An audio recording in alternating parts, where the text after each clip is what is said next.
best thing you can do is Back here at Abe Lemons Arena. 68-54, the final score. Wayland Baptist defeats OCU. Here with Coach Stan Holt. Coach, your thoughts on the game today? Thought Wayland played really good defense and stifled us offensively, and I thought we had some chances in the second half. I thought we cut it down to a competitive margin after they made their run. Couldn't sustain it, and overall just got to be better on the glass. We've talked about it in the past. I've addressed it with our team, and until we get that solved, we're not going to see the best version of ourselves. We're out-rebounded 51-29. Obviously, that's the difference in the game right there. What does it take to get better in that area?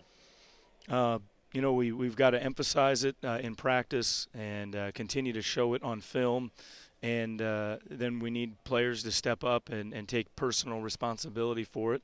And when we do that, then I think you'll see the best of this team. And this team hasn't played its best basketball yet, and so that's exciting for us that we can look toward future games and know that, look, this team can be even a lot better than you've seen. But right now, with the rebounding struggles, it's been difficult. Really tough shooting start today. I think 1 out of the first 11 for you guys. They weren't much better. 3 of their first 10 maybe.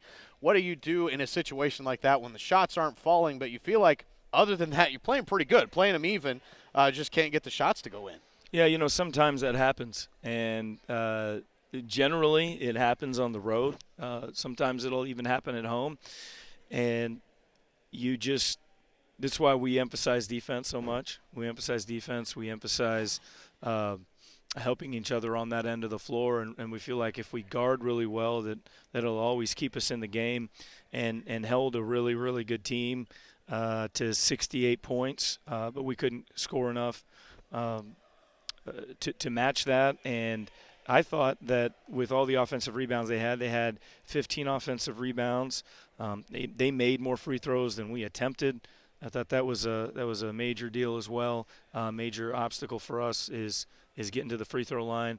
And early on, I thought we settled for a lot of perimeter jump shots in the first half. Those didn't fall. I didn't think a lot of them were forced. I thought they were actually open looks, and they didn't go down like you said. But we made a bigger emphasis on getting to the paint and posting in the second half, and still weren't able to get to the line nearly as much as I thought we probably deserved. But that's not why the game went the way it went. Offensive rebounds allowed really hurt us. What went into the decision to have Darion Willies be the primary defender on J.J. Culver today? I just thought he was really up to the task. I thought he had the right mindset.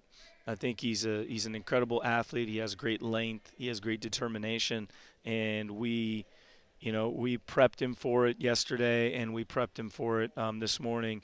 And what did Culver end up doing here? 15 shot attempts, 15 points. I feel like if it takes a shot attempt to get 1 point, you're doing pretty good on a great score.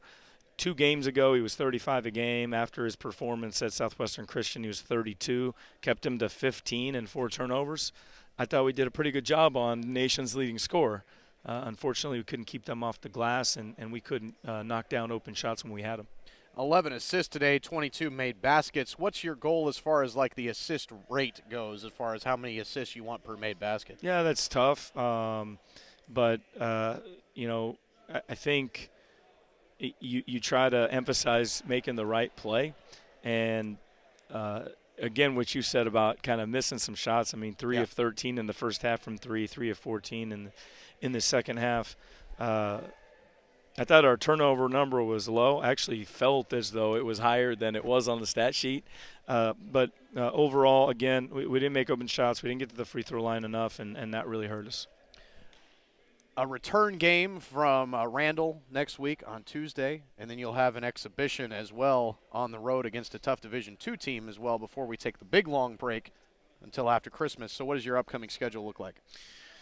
Yeah, Randall here Tuesday night, I believe 7 p.m. Guys will get a day off tomorrow. Then Monday we'll be right back at it, preparing for them. And it won't be a tough prep only because, we've played them previously, as you said, this season, and had a tough, close loss to them on the road. So really need to get this one Tuesday night, and that's what our focus will be.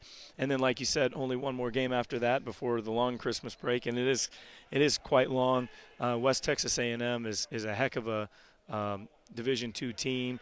I believe they were Elite Eight last year, and this year I think they're ranked top 10 in the country, I believe. Maybe I'm incorrect on that, but they've had a great start. I think they're 5-0 right now, and I kind of check on them periodically, and they've got a great team. It'll be a really tough opponent. It'll be a good test. It's an exhibition game for us, but to go down there before the break and kind of give us a good gauge against a really good team, I think it's great timing for us to have that game at that juncture of our season. All right, Coach, thanks a lot. We'll see you on Tuesday, 68-54, the final score today. The women's team gets a win over Wayland Baptist 70-46 today as well. And we'll talk to you on Tuesday on OCUsports.com.